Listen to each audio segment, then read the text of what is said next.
Good evening, everyone. Thank you guys for joining us again this week for our Bet on Black pitch. My name is Tawana Rivers, the CEO of the 10K Project, and I am joined here this evening by Mr. Russell Fletcher, the CEO and founder of Mishka Vodka. And so y'all know I like to sip, so I'm going to enjoy this conversation tonight. I am excited to talk to this founder. When Russell and I connected a few months ago, it was actually when I was going to Houston, guys. So you guys know when that was. We were going for the conference, and I was trying to get Russell to hook up a shipment when we were in Houston. Because remember, I was doing the Moscow Mules with the Uncle Waithley's ginger beer. And I was like, yeah, they ain't ready for the ginger beer and the black-owned vodka in one glass. They ain't ready. They ain't ready. And then we couldn't make it happen. And so next year, though, we will make that happen. Yes, But as soon as I get my bottle of Mishka, I'm making my mule. So I am excited to welcome you to the community, Russell. When I chatted with you, just everything you're doing just made me smile, and I couldn't wait to bring you in front of the community. And so thank you for joining us. Thank you for allowing us to be part of your journey in raising the capital that you need. So I am going to pull up the campaign page so that everyone can see the layout, know where to go. We'll just spend a couple of minutes there just so that when they click on that invest button, they don't get lost in the mix, right? They know exactly where to go. And for those of you in Facebook, Talisha will be putting the campaign link in the comment section for you. So you'll have that, and then she'll also put it here in the chat. So this is the campaign. It's on Start Engine. There's only 29 days left. Thus far, the campaign has raised $208,543.90. And so congratulations on that, making really, really good progress. This is a priced round at 89 cents per share. Y'all know I love a good priced round. I love me some shares. So 89 cents per share. They have 168 investors to date, and the minimum is only $298.15. The company's current valuation is $20 million. Right?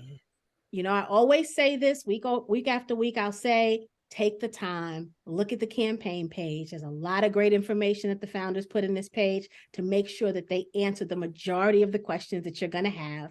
And so the benefit of being here with us tonight is you get to ask your questions firsthand to the founder, which is an amazing thing. Most people don't get that opportunity, right? And so you have it. But if you have questions after the evening is over, there's a discussion section that you can go to and ask questions, and you can already see Russell's answering questions to his potential investors here. And so I also always say, go to this even if you don't have any questions and read what other people are asking, because this is a great place to learn about the campaign, but it's also a good place to learn about investing. A lot of times people will have investment specific questions about the deal terms or about the valuation. And so it's a good opportunity to come here because you could learn something new and hear a question that you wouldn't have even thought to ask. Okay. So this is all the information. You can go to the overview, the about, all of these are different tabs that you can open. All right. So I'm going to stop sharing. Mr. Fletcher, I'm going to turn it over to you to tell us all about Mishka. Well, first and foremost, thank you very much to the 10K Project and to you, Tawana, Talisha. Thank you for putting everything all together. It's a pleasure to be here with you guys. This kind of hits home of exactly why I ended up taking the company to Start Engine. It was primarily to and I'll share a page or two with you guys that was sent out at the beginning of the campaign, where I expressed that I wanted to be able to make sure that common folks such as us, who didn't get the memo from Tito's, didn't get the memo from Ciroc, didn't get the memo from these companies that we might patronize. But at the same time, you know, we just never got the memo as far as on the end. So being able to take advantage of having a relationship with you, Tawana, and being able to present to the 10K Project and the members, this really just hits home. So the focus is obviously on the investor, and I like to be able to try to be as transparent as I could possibly be with the investor. I'll give you a little bit of background as far as about myself. Originally born in Brooklyn, New York. I navigated through everything from working in the psych emergency room to owning tattoo shops to I mean, I can go on and on. Serial entrepreneur for many years. After leaving school my second time, first time was to go on 27 stops with Wu-Tang. When I was 17, 18 years old, I left college the first time just to be able to learn kind of some business experience, which always helped me out. But in the transition of going back to school, I also had a multimedia company. And with that multimedia company, what I started to realize was the aspects of those prongs of media, the music or fashion and art, but along with spirits or wine and spirits, I realized that those were, pivotal points to just the life or the culture of what was being driven. So what I ended up doing was after a large amount of chemistry classes and really just kind of just honing in on what I wanted to do outside of going to school, finishing up my nursing degree, along with having my multimedia company. I realized that one, I didn't want to go to school anymore, and two, because of the fact that the streaming had came into play, and we were really losing touch of the physical music, and it went to the digital side of it. I then pivoted into something that made me feel a little more comfortable, which was wine and spirits. So in 2008. 2009, I began to formulate my first wine, my first product. And my first product was a sparkling wine, which wasn't originally sparkling, but it was a rosé made from a Muscat grape. And it was called Brenet Sparkling Rosé. Obviously, it was called Sparkling Rosé because it's not being made in Champagne, so we couldn't be able to take the moniker down of it being actual champagne. But we took the sparkling wine, even though it was made in the champagne method, and I felt like it could go against a lot of your premium champagnes when it came down to a rosé. What I did realize is over the course of 3 years of running the company, and with me going to scale the company and growing the brand out, which I ended up moving everything and opening up a winery here in Pennsylvania. What I realized was not only was the grape quality coming in, worse and worse, because it was during the time when we were having some pretty bad winters and all across the globe, similar to what we're witnessing right now. What I realized was the grape quality was going down. So therefore, I was getting the worst of the access, even though I was buying in bulk because the product was actually selling. So what I ended up doing was end up pivoting into distilling. So that was my second pivot.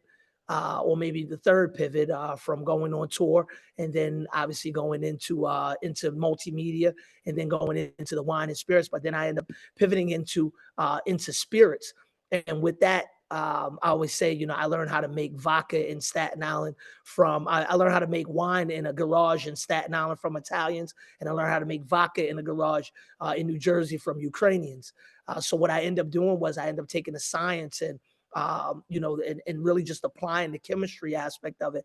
And I formulated Mishka. A lot of people, they look at the campaign page, and I want to just kind of just go back to that. I want people to make sure that they read into it, because, we kind of laid this out almost as sort of like a gift. Because what people mostly get from the page is that they think that they're just investing in Mishka, just the vodka. What we are is This Life Forever Inc., which is the name of the mother company. What we are is a full service company, and we've got 13 formulas that we actually own. So I've got a wide range of whiskeys. I've got a wide range of bourbons. We're looking at some other distilleries, because right now it is the time for merger and acquisition. And with us having no debt on the book, it makes us pretty much primed to be able to gobble up some companies and be able to gobble up some of their stock, which will obviously do very, very well for us as we build out a new distillery here in our expansion in Allentown, along with the expansion in Erie. So going and pivoting into spirits roughly in about 2013, I wanted to formulate something that I knew wasn't on the market. And over the span of 2013 to 2015, I ended up creating Mishka Honey Vodka. I wanted to be able to come with the honey first because I felt like from not only from the crisp color of it being gold and all naturally gold, no artificial flavors, no additives to the product, I felt like that would be our niche in order to be able to actually rival some of the things that were going on as far as in the industry. Of course, you had the rise of, a little known at the time product Tito's, who had their original distillery, which was the first in America when it came down to craft distilleries. No longer a craft distillery, obviously. But they were on the rise and they were making some headway, but everybody was flooding from the domestic side of it. Everybody was flooding into the vodka category. I wanted to be able to create something a little bit different and really just be able to hinge on all natural choice, as I knew that the color would gravitate toward people who were going toward Facebook, wanting to take more pictures as far as with their product. And their cocktails. I knew that would be, it would be advantageous to be able to move into that, but also at the same time, be able to develop quality products that were obviously award winning. So jumping from 2015 and going into 2016, 2016, we ended up winning our first world-class medal, which was a silver medal in the wine and spirits competition in San Francisco. Oldest wine and spirits competition in the world. Year two, 2017, I won another silver. 2018, I went back. I think that was when I won my first gold. 2019, we took a year or so off because I wanted to really be able to reformulate a couple things, but also at the same time, we introduced, in 2018, we introduced just the regular vodka after 2 years running with just the honey as the flagship and our only product. 2019, right before the pandemic, we introduced our cranberry vodka. 2020, we won a gold medal in the World Spirits competition. 2021, coming out of the pandemic, we won the flagship, which is similar to winning a Grammy or going diamond more so now, was a double gold medal in the San Francisco World Spirits competition, making me in our distillery, the only Black-owned distillery in the world that has a double gold medal, which is, that's the highest, that's the peak that you can go as far as of it. We ran into some difficult times going from 2019 and going into 2020, as most people did. We ran into COVID, and double gold World Spirits competition, Edward. So in 2019, 2020, because of the fact that we're here in the state of Pennsylvania, and the state of Pennsylvania is a control state. There's 650 liquor stores that are controlled by the Pennsylvania Liquor Control Board. And when the pandemic hit, they shut all the liquor stores down, which was our primary customer. They shut it down for roughly it went from 3 to 5 months. And then they shut down the restaurants, and, there was a lot that was going on. But, we survived and paid our monthly bills by me basically just using a small app that we had developed pretty quickly. And I put cars on the street. And once we put those cars on the street, we were delivering directly to people's homes. And that kind of gave people the awareness of what the product was and not allowing our steam to die down because of the fact that, we were moving into a great space. But what I was able to do was I was able to utilize all of my music industry contacts that I wasn't able to sell alcohol into, which really just leveraged on the entertainment side. I was able to use my government contacts. And what I ended up doing was I ended up pivoting into hand sanitizer. We sold roughly about 1.2 million in hand sanitizer in 2020. Our main client was Comcast, which we fed Comcast and all of their service techs across the nation, stretching out from Pennsylvania to Arizona. Our first customer that we had was United States Postal Service from northeast Pennsylvania, and all the way out to State College and all the way down. We were servicing also Philadelphia locations for package carriers and mail deliverers, mail carriers. Then we hopped into FedEx Freight. And I was able to utilize my relationships. I used to be a UPS employee a very long time ago, and I had a little bidding war going against UPS and also FedEx. We chose FedEx. They paid us a higher rate and gave us a good discount on our shipping because we were servicing them in that capacity. So it was a good trade-off. But also at the same time, that time I was just about thinking about raising money.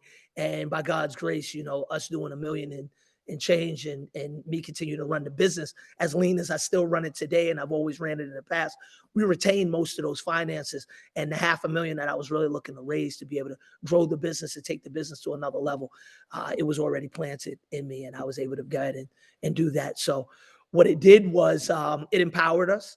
And with that empowerment, what I did was I kind of just doubled down on it, and I made a bunch of trips to Harrisburg, which landed us more stores in the Pennsylvania Liquor Control Board, and forged a relationship in the best way by us being able to step outside of the box, presenting our plan, which they realized that our plan wasn't just to become a mom and pop distillery in the state of Pennsylvania.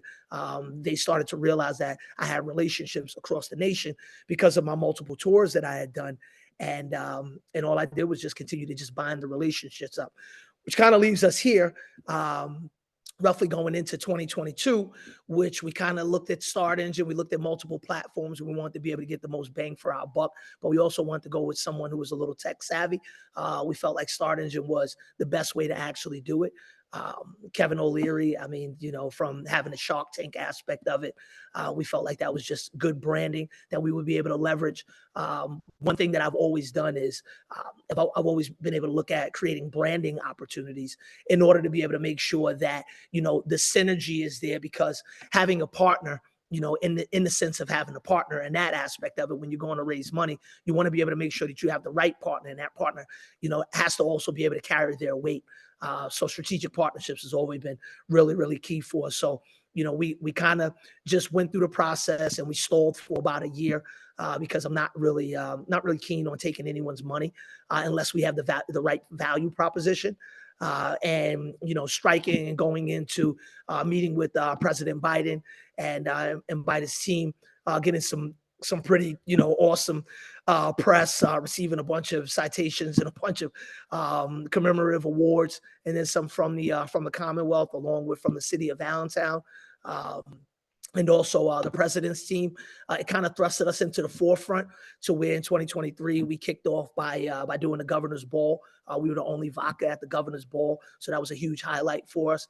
And then going into Black History Month, I got a cocktail in Governor Shapiro's house that's named after me. It's called the Russell Kosher Mishka Premium Vodka, which he's a fan of.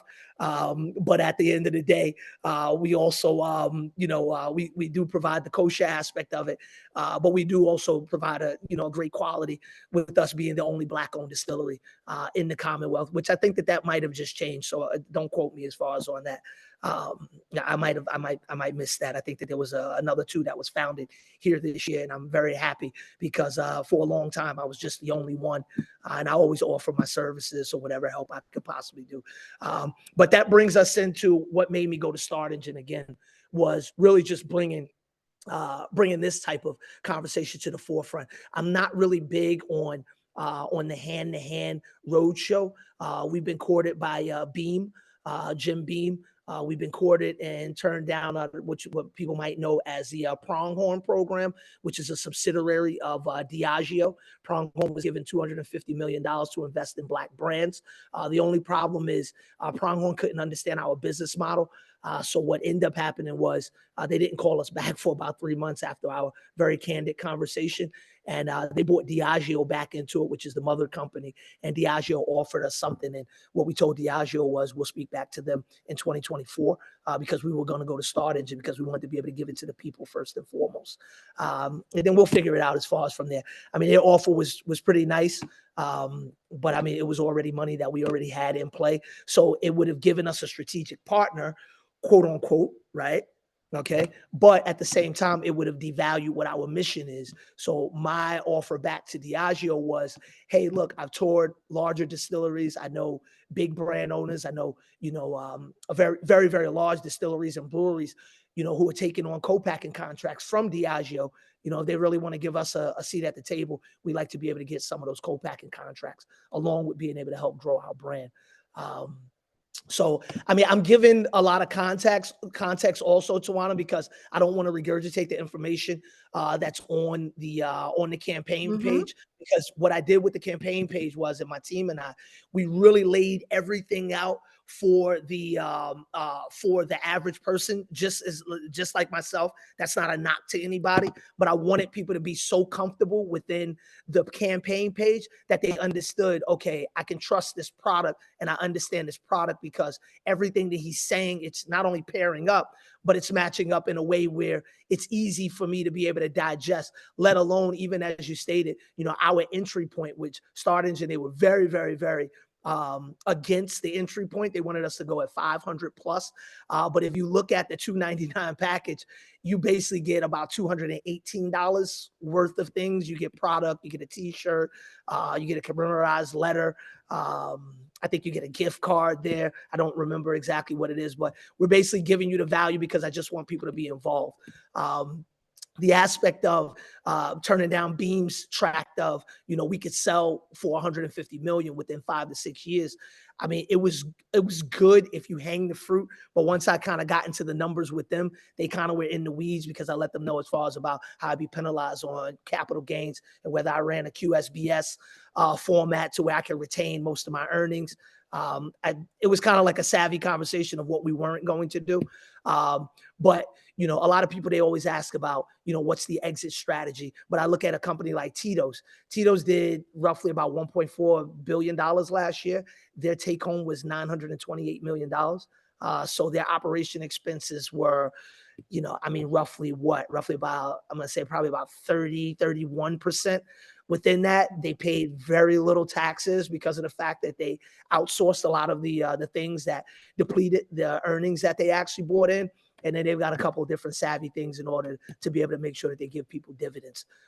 So there is no exit strategy. It's about continuing to grow the brand, consume more brands, create more brands, and then pay dividends through This Life Forever, which is what the actual offering is. That's like my spiel. Listen, I love it. I love it. And I love that you just told us a story. I don't know if you realize you told us a story, but you just told us a story. And I absolutely love everything about it. First of all, the way you've structured this deal is absolutely amazing, because you could have just made it about the vodka, right? You didn't have to make it about the parent company. You easily could have made it about the vodka, raise the money you need. But everything you've said here solidifies the fact that you got the people in mind for this. Yes. This is about the people. And I know you and I have talked, and I know that's the truth. Like you have access to get this capital in other places. Yes. And I hope you guys are catching that. He's got access. He's tapped in, right?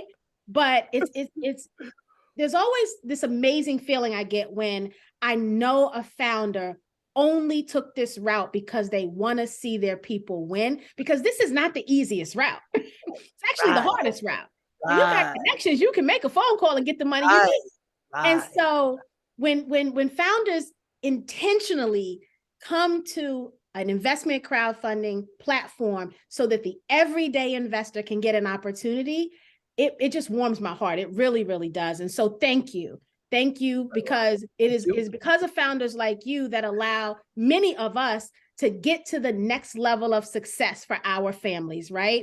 To consider, investing in something, and 20 years from now, I'm still getting a dividend check from it, and I got in at the beginning. That's you. The goal. Yeah, that's the goal. I mean, that's really it. And that's kind of where we miss a lot from a cultural aspect. We consume so much. That we drive so many markets, but we're not let in, at that ground floor. And that somebody's got to make a change. And for me, I always say this amongst our group and everybody involved in the company. I always say, it's only money, because when you really look at it like that, if we're the main consumers, right? And we can drive something, and then the offering is of quality, like why not? It's almost like, okay, why aren't you doing this? I stood outside to be able to bring it to, I wouldn't have even brought this to the general public in any capacity if I didn't win a double gold. I wanted to be able to draw down on everything. I wouldn't bought it to the general public if you looked at our books and you said, okay, these guys aren't making any money. They're negative year over year over year. They're just, they're bleeding money. We'll probably close. I think last year we closed at roughly about 530 something, or whatever the case is. We'll probably close this year, probably about 890. It kind of, I was speaking to you a little bit, Tawana. We've got a partner out of Erie. We made a really, really good deal as far as for Western Pennsylvania, which you can drive the state of Pennsylvania in 8 hours. So it's just huge. We made a pretty good deal. We've got a new building that's coming aboard that's going to come online, which is going to basically book in Eastern Pennsylvania, Western Pennsylvania, and be able to have 2 feeds out into also out into the Midwest. We just got Total Wine approved. Total Wines has 237 stores throughout the nation. Nice. We just landed Florida, registered the product in Florida. ABC Liquor is going to be taking the honey vodka in 115 stores that they have in Texas. We have landed in Texas. We started out with Total Wines.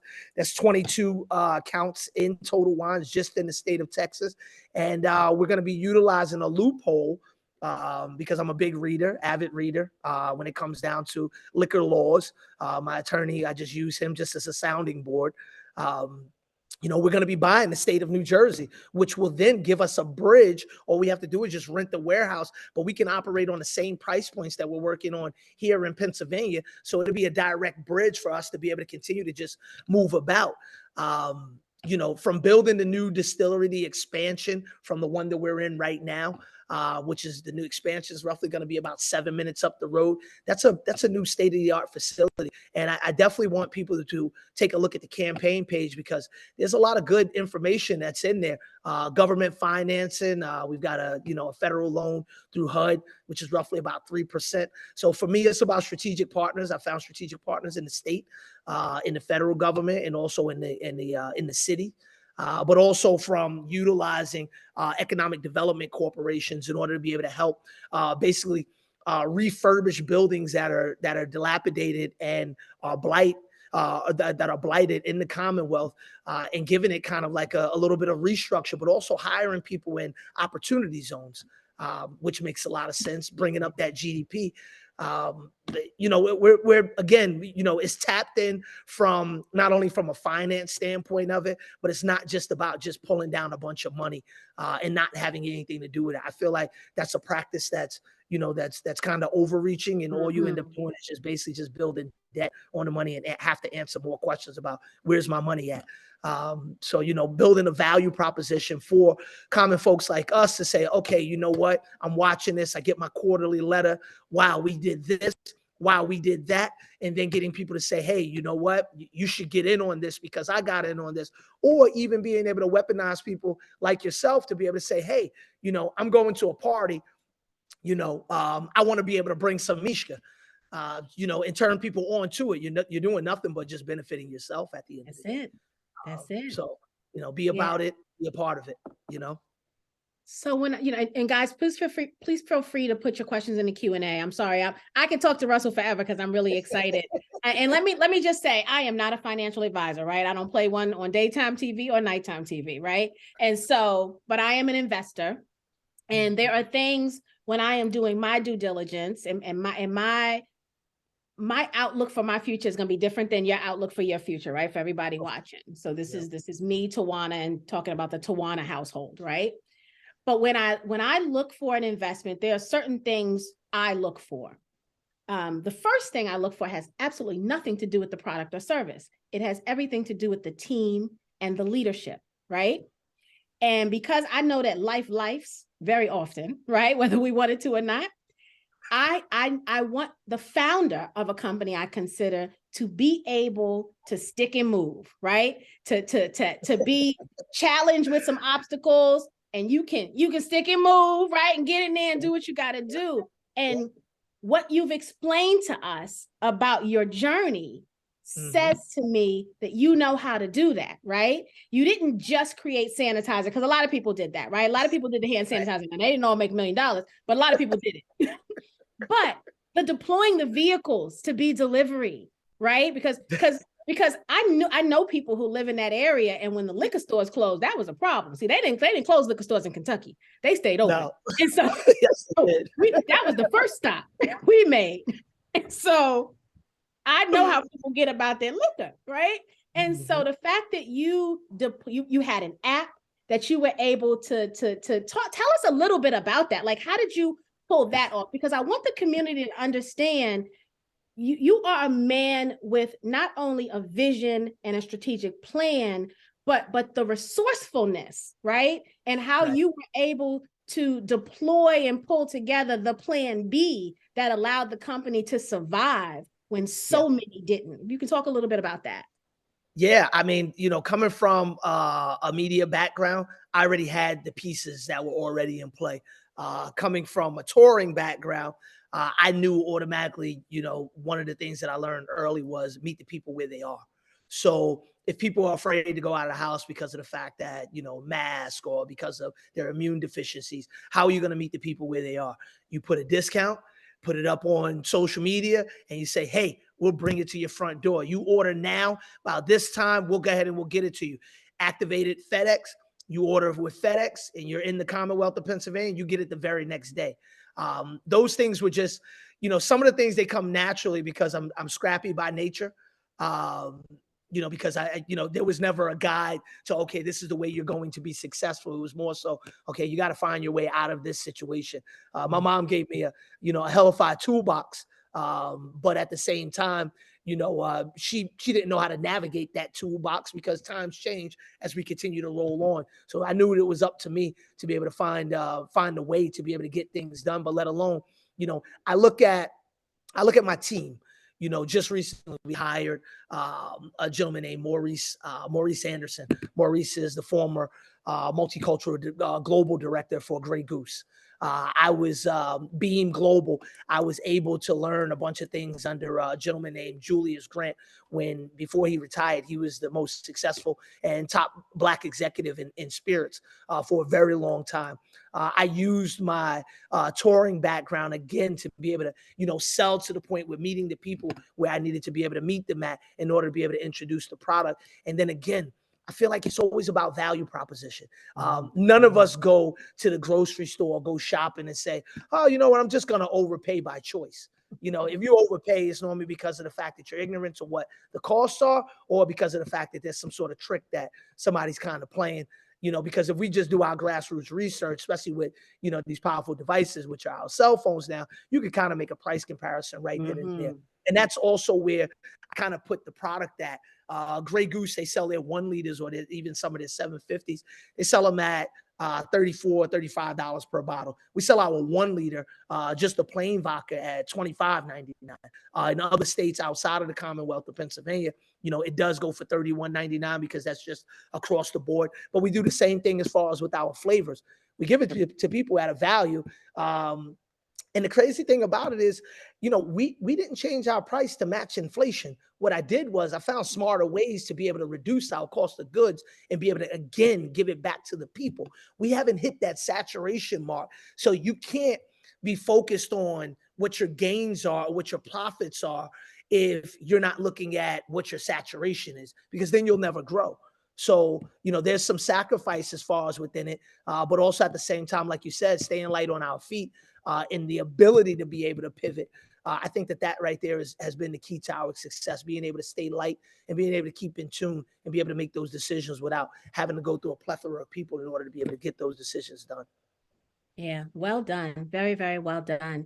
The other thing I look for in an investment opportunity is the scalability, right? And so to hear you open and talk about already thinking about acquisition, right? And expanding the brands into bourbons and whiskeys. Tell us a little bit more about that, because that's exciting. I mean, and I'm in a bourbon town, right? I live in Louisville, Kentucky, so I'm in bourbon town. It's not my drink. I'm actually a vodka lover, but you can't help but appreciate a good bourbon living in Kentucky. Come on now. Yeah, I mean, when in Rome, right? Right. But from okay, so coming into this, the goal was, and I think this is where Pronghorn, I kind of rubbed them a little wrong. I had stated to them, I said, it's ironic that, Diageo created Pronghorn along with other companies that kind of put money in to be able to create it. And they were like, well, what's the irony behind that? I said, because I kind of got into this to become the smaller version of Diageo. And I think that made them feel like, okay, well, did he just finish saying that he's our competition? And the answer is yes, Yes. because there's a whole scope of things, and I'm very, very forward. I've got limited time to kind of beat around the bush. But I've had 13 formulas on the books, on the federal books, in a multitude of range, literally for about 3.5 years now. It was an announcement of our federal funds and the allocation of the federal funds to This Life Forever, to us, through HUD 108 federal program, which you don't get a lot of those HUD 108s that fund for-profit companies. We are very in the Commonwealth of Pennsylvania. I think there's been one besides us in the last 15 years. So it was announced last year. The new distillery was actually supposed to already be built, but because of a whole bunch of bureaucratic stuff in the new regime of the new mayor coming in, he ended up, striking the whip, and he ended up putting everything together. So now we'll be moving into that new space. So we already had programs that were already supposed to go on because I'm naturally a chemist. Once I learned how the mastery of creating spirits and learning how to flavor spirits naturally in order to be able to bring the best out of them, I just kind of just went in my downtime. And sometimes you'll catch me here at 5:30 in the morning, kind of just, pulling some things just to kind of figure out exactly, what would be the next thing. And then we've got a slew of co-packing contracts that we're just waiting to just kind of get online. That's why it's necessary in these times to be able to make sure that we can meet the demand that we're preparing for as we launch out into these states. And what the scalability looks like for me is staying focused on those 5 states right now for 2024 as we build out these other facilities, because that's going to almost put us at capacity. The great part about it for us is we're buying properties that allow us to continue to expand. Our property here in Allentown, our new property, is a new 6,000 square foot warehouse, but it's 3/4 of an acre. And we already have pre-approved plans to be able to build another 10,000 square feet for basically storage tanks. Our Erie facility that we should have closed within the next 2 weeks, that's 11,000 square feet that we have. So that will give us the bookend that we need. And with our licensing, we're actually allowed to erect another 3 locations in the Commonwealth in order to be able to feed over the property lines, which is or over the state lines, which is my goal that I pitched to the governor, and they like it. So expansion. Is the real estate part of This Life Forever as well? Of course it is. Listen, I'm just trying to tell the people what I know they need to hear. But I mean, look, if you're all in, then you're all in. I've got other ventures that that I'm a part of that really benefit me personally. So this, again, it's This Life Forever. I want that to remain special with people. And, I end up stealing that from a Jay-Z song. So I toured with Wu-Tang for multiple years. And then I end up going and starting to work for like companies like I was doing some freelancing for Def Jam, Universal, and I was able to be on the Hard Knock Life tour, which did a great leg of the country. And I was on tour with DMX, Jay-Z, Method Man, Redman, the Locks, a whole bunch of folks, a whole bunch of bad boy artists. And Jay-Z had the song on the B-side, and it just kind of just spoke to me from being from Brooklyn, him being from Brooklyn. And it kind of just spoke to kind of almost like some of the struggles that I went through as far as in life, losing my dad early in my life, and not really having a lot of guidance because, single parent home, and my mom just really working to make sure that we had a better life, which we certainly did. And me getting into magnet schools and being able to focus on math and science really helped out. But I ended up taking that, created the domain, did the trademark. I don't think there's anything that I don't own that's This Life Forever at this point. And we've owned that for almost the last 20 years now. So wow. So it's This Life Forever. Yes, that's what we do. Forever. All right. We've got quite the chat is lit. Like, for those of you who are watching in Facebook, I told you should be right here. The chat is going crazy. So like, Tracy said, I already invested. She said, this one's not even a question for me, right? Oh, there we go. That's great, Tracy. Thank you, Tracy. Jackie's telling me to hook you guys up with the women from Mom Juice. They're a wine company. I absolutely will, Jackie. Kim said all of her questions are being answered. And Eddie said, yes, they are. So super, super excited. Larry has a question, or actually it may be a comment. Larry said, there is no questions I need to ask of someone who has answered everything I need to know.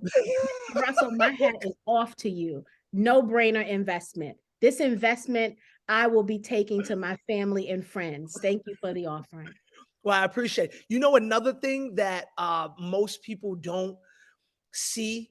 So Start Engine, they advised us to not ship packages until the whole round is done. But what fun is that during the holiday season? So every time we keep pushing on the close every week, and they're like, hey, you know, there's nothing, you know, there's nothing extra to this. There's nothing extra to that. You don't have to do this. And I'm like, no, people want their product. Like, I can send t-shirts later. Give people their product. That's how you end up spreading. Because if I invest in something and I know that I'm going to a holiday party, I'm bringing it.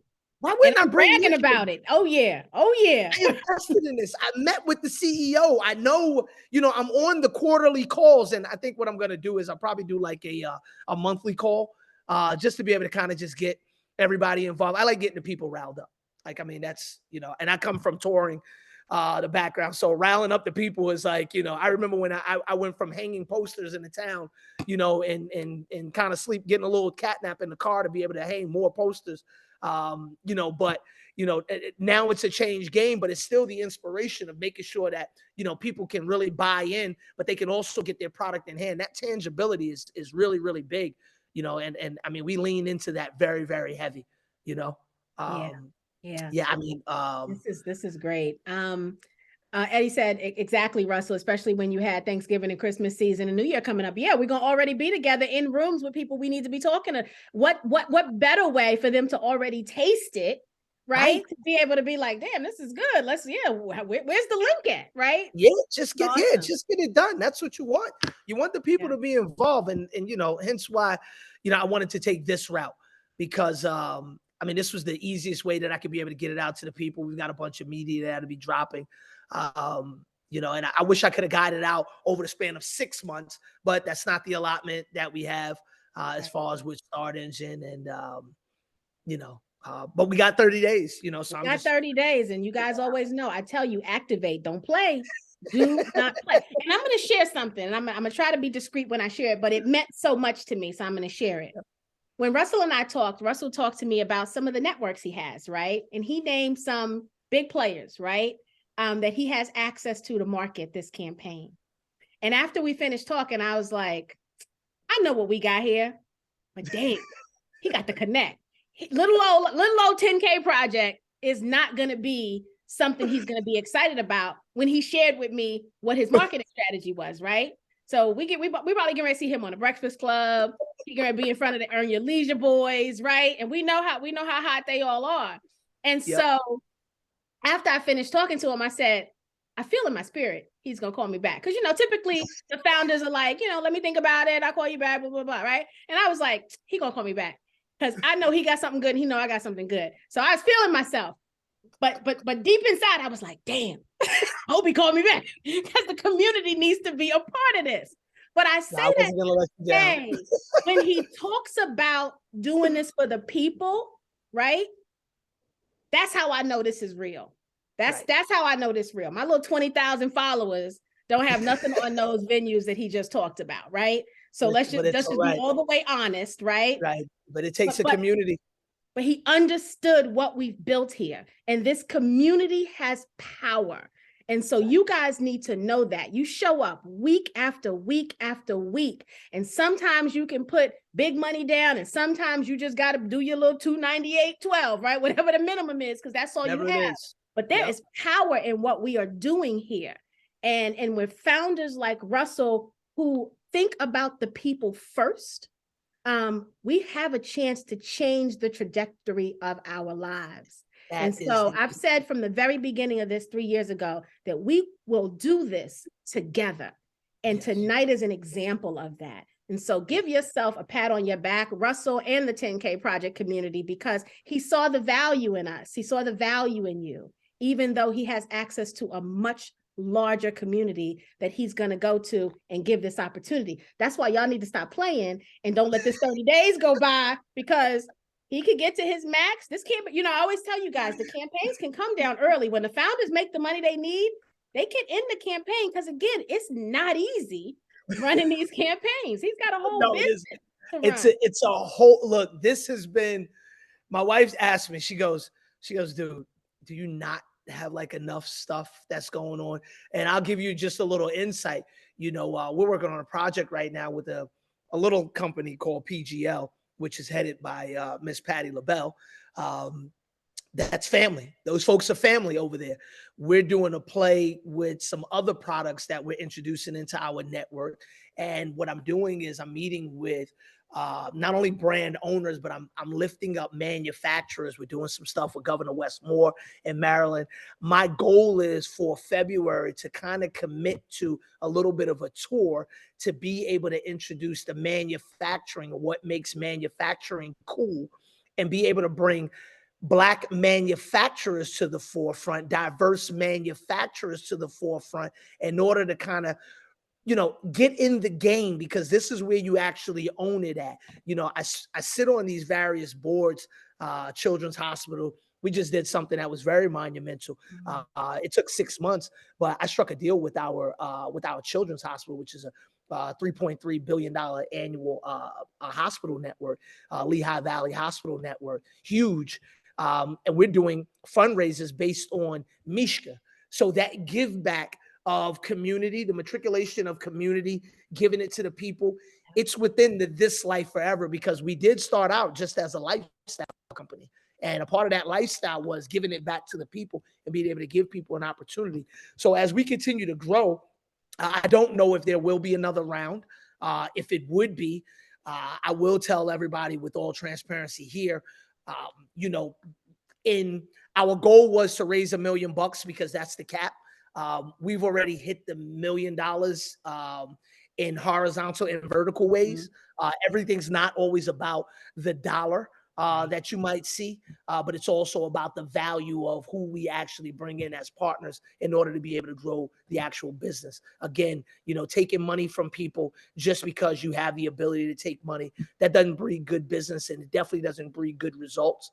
But when I look at, you know, the 10K Project, and I think about, you know, what you guys are and what you guys have started, this is huge, you know, and I'm willing to do everything that I possibly can to always be as transparent, but also at the same time to be able to bring things to the 10K Project in order to be able to be looked at for your viewership, and hopefully allow and help the viewership to grow, not only from 20,000, but grow to one of these larger platforms, to where we end up creating a sphere of, or more so a good hug around projects that actually need it.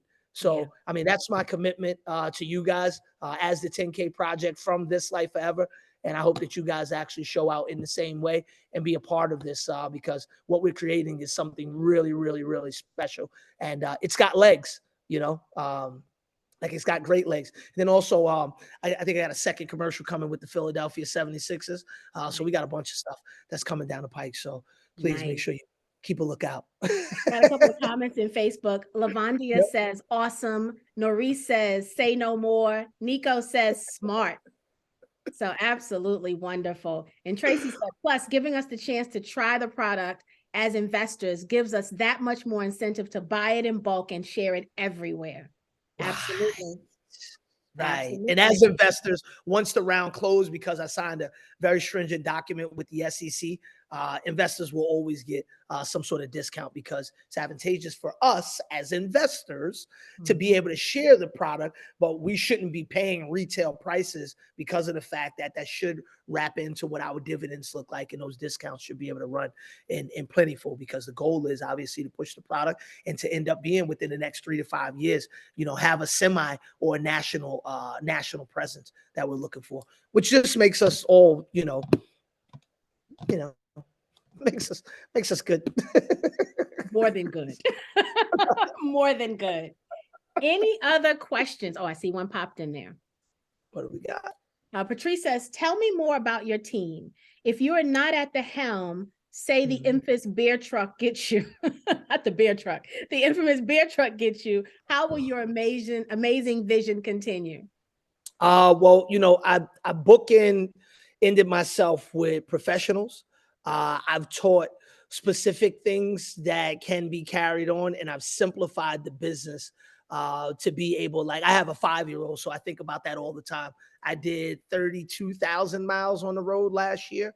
I probably did about, I'm going to say maybe about 140, 175,000 miles in the air. I always think about that. I have to be conscious of that. Obviously, there's insurances in place, but then there's also drawdowns of who should actually continue what it is that we're doing. And I made things rather simple by just simplifying things to be able to push things on. So that's the best answer that I can get. Obviously, God mans my fate.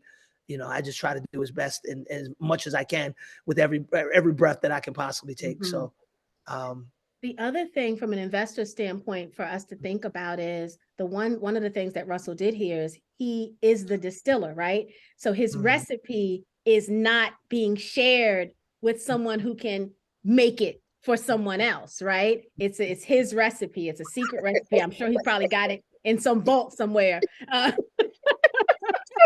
Multiple vaults just in case. I do live in Pennsylvania. We don't need the beer truck, right. or beer to come and get me out of the woods or anything like that. So, yeah, so we have a pretty surefire plan to be able to continue the legacy. That's why team is very, very important, and having industry professionals that understand the business, but also know how to carry on the business for the best, not only for my family, but also for investors. Super duper key. Wonderful.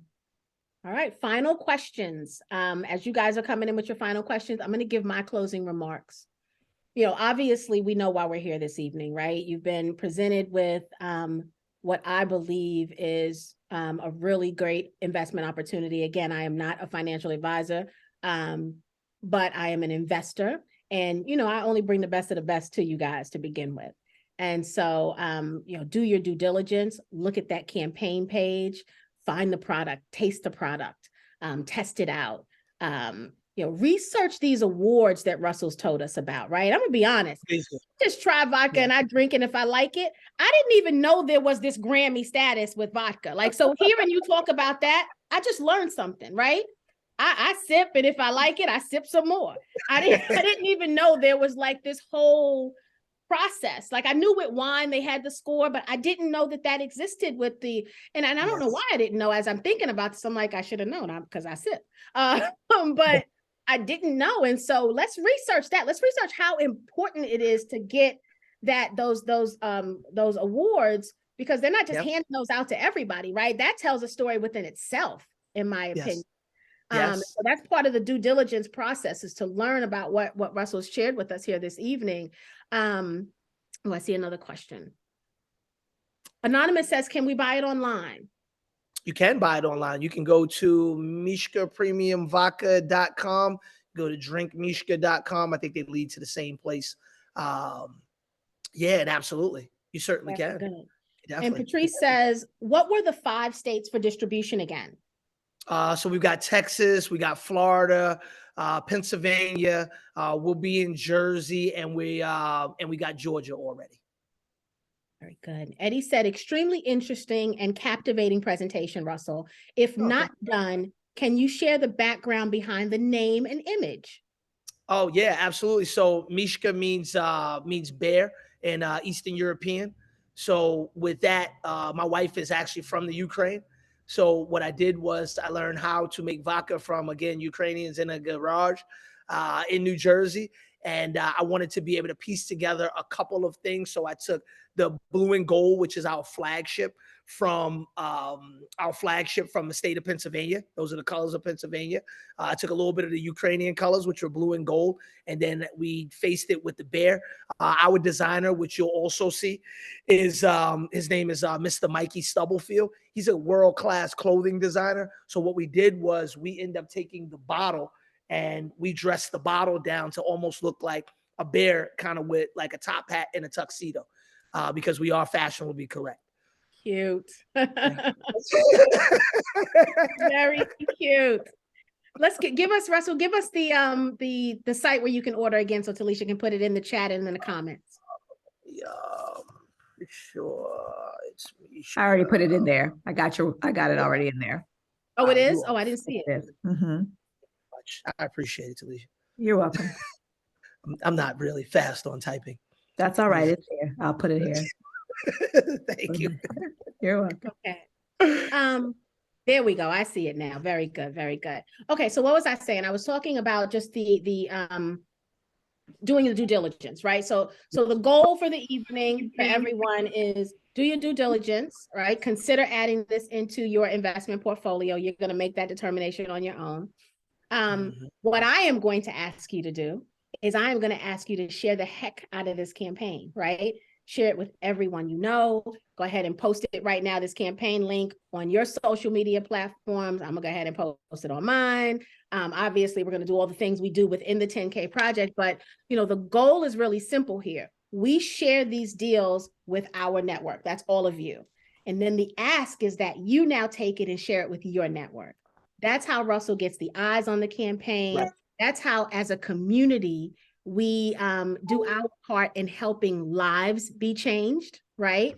When we expose the people we know and care about to some of these opportunities they would never have heard about because maybe they don't even know who we are, the 10K Project. Maybe they have no idea what investment crowdfunding is.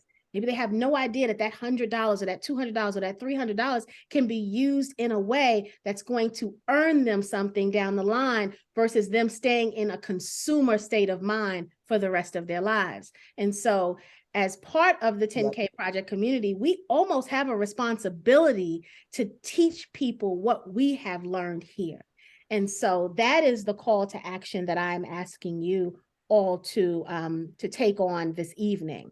The third one I'll throw in there just because I think it's a good idea. Order some and taste it, right? Order some and taste it because it's going to be a better sell if you say, man, this is really good and it's in a good investment deal. And so order some and taste it. I'm going to get mine. I hated that I didn't have it for tonight. But this is really been a great presentation. And I think you managed to lay everything out. I agree with the community. You laid everything out and didn't pull up one slide. No slides. You know your business. You know your business. You know what the people need to hear. And you told a beautiful story, Russell. And so thank you again for sharing this with us. And I mean that because I as much as we are a blessing to you, you are a blessing to the people that you are allowing to be investors in this business. So thank you very much for that. Eddie said, which one to order first for tasting? Oh, that's okay. Which one would you, if we taste the first time? I mean, look, honey vodka is the flagship. I always tell everybody, which we, for shipping product is really about liquid to lips, which we also own the trademark for that. Because that's like our process. It's all about liquid to lips. We know in a taste test, we're going to win. So I always tell people, order a bundle. The price point is just about there. I think for the smaller bundle is like $56. You order the $56, you get 3 bottles, you get more than just a 1 liter. It's 375s. We don't make any money off of it. The goal for that was to be able to get liquid to lips and be able to get people to actually try the product. Because once you try the product, I can assure you, you're going to want to get back, try the product, pass the product on, because I won't put anything out unless I know that it's certified, like legitimately like delicious. Like, and we test it amongst bartenders. The goal for Mishka and the other 2 flavors that are coming into play, which will be mango and also passion fruit. The goal is to simplify your cocktail, less sugars, less compressed sugars, less saturated sugars, no artificial colorings. We want your cocktail to be simple. So if I can bring your cocktail down from 5 parts to 2 parts, or maybe tops 3 parts, which should only be either garnish or a little bit of soda, just to be able to add some acidity or be able to add some bubbles for the tingle inside of it, then I've done my job. But I always tell people, hey, look, I make the products to be able to add some ice to it and sip the product. All right. I love it. I absolutely love it. I can't wait. So, and I know you can't deliver wine to Kentucky. I don't know if I can get liquor delivered, but I've got friends in Indiana that are used to getting my wine orders for me. So they Yeah, I got you then. It's not a problem. It's not an issue. We got you covered. All right. Yeah. This is awesome. Russell, what would your final, if there are no other questions, I don't want to stop you guys if you have questions. Salisha, are there anything else being said in Facebook? No, ma'am. Okay. Kim's asking what's a good cocktail? Oh, you know what? How about I read right off the list? So we just put out these new cocktail menus, which we send out with everything. I think that my favorite is called the Honeyed Bear Hug, and that's Mishka honey vodka, peach schnapps, freshly squeezed lemon juice, and and just a garnish as far as on the lemon. But you see what we did there? That's basically 3 parts, and the third part of it is the garnish. One thing that which has been our flagship is called the Honey Nut Cheerio, and that's Mishka honey vodka, frangelico, rum chata, and a cinnamon stick as the garnish. Ooh. Like we've got some cocktails here. We spent really, really good money on putting these cocktails together. So what I'm gonna do is I'm gonna send you and Talisha. I'm gonna send you 2 sets of white pages. I'll do that later on tonight, and then I'll also send you the cocktail menu so that everybody has that also. Wonderful. So guys, we'll email that out when we do the replay, and we'll put it in the newsletter also, so you can have that. And I'll even post it on social. Because that's good. That's awesome. Yeah. T-Shine. Let's make sure we post that with an image of the vodka and the menu. Yes, and ma'am. then people can go out and find it and start. We can even talk about how did yours taste. We can have a little cook off, drink off. Yeah, we can. I tell people all the time, you want to be featured on our social media. We do some pretty great things as far as on social media. I love the engagement as far as from the people. It's big for us, like really, really big for us. So I like to let the people do the talking. It's better that way. Wonderful. So what are your final words for us this evening, sir? I mean, look, the call to action is get a piece of Mishka now. The goal within the next 3 years, I would say that we be trending on roughly about anywhere from $250 to $300 million worth of assets and earnings. So if you take that and you put that into your little calculator, right? As I always keep my little calculator handy. This was a gift. This was a gift to the people. $20 million is the valuation. I think that's a good ask, a great ask. If you go with the value proposition and the multipliers and the alcohol industry, we would legitimately have roughly about a $35 million valuation right now. So the goal is give it to the people. And I mean, I have the people on the line right now. So I would just suggest that people do their due diligence, definitely try the product, and then just get in before it's gone. Because I don't know. 29 days, guys. 29 days. Yep. So don't play. Get your order in now so that you can taste it. 29. And we all talk about how time flies. Like, I'm like, real talk. We all complain about like it's already December. Like, I don't know how many people said that to me this week. This week is already December. Time is going to fly. And so we can't sleep on these opportunities that we're interested in, right? So if you decide this is something you're interested in, you need to activate your actions immediately. So and again, we're at a point where now, I feel so confident as far as about the future and what we're doing because our steps are ordered properly. If the steps weren't ordered properly, then I would say, you know what, get in if you get an opportunity. There'll be another time, but I don't want to tell anybody that because I don't see that as being what it is. If you read the pages, we started this campaign out with me owning 98% of the company. So I bootstrap, tighten my belt, ran lean, all the things that brings value into a company. And like, Tawana said, I didn't hit you with a bunch of slides and a bunch of projections about a bunch of stuff because I don't feel like that's going to garner investment support. I feel like speaking through it and then you being able to go read through it to be able to match what it was that I said in real time and then be able to match that with what it is that's written there and SEC approved. I mean, you know, they do their due diligence. They're the people who are Mhm. managing the money. So, you know, it's not a it's a real investment opportunity. And I want people to just make sure that they really look at it. And if you're interested in investing, ask whatever questions. But let's go. This is to the future. Wonderful. Well, sir, thank you so very much. I appreciate you. welcome. I really, really do. I already did my due diligence, so I know my next move. But for the people, go ahead and you know, again, share the heck out of this campaign page, guys. This is one we need to be telling everybody about. You need to tell everybody about. Russell, thank you again for coming to the Absolutely. 10K project. We are happy to be a part of this journey with you. We are super excited about everything that you have already accomplished and what you will continue to accomplish. You've got a great story. I feel like there's a book coming in about 2 years. Because, brother, you went from I was a nurse to I travel with Wu-Tang.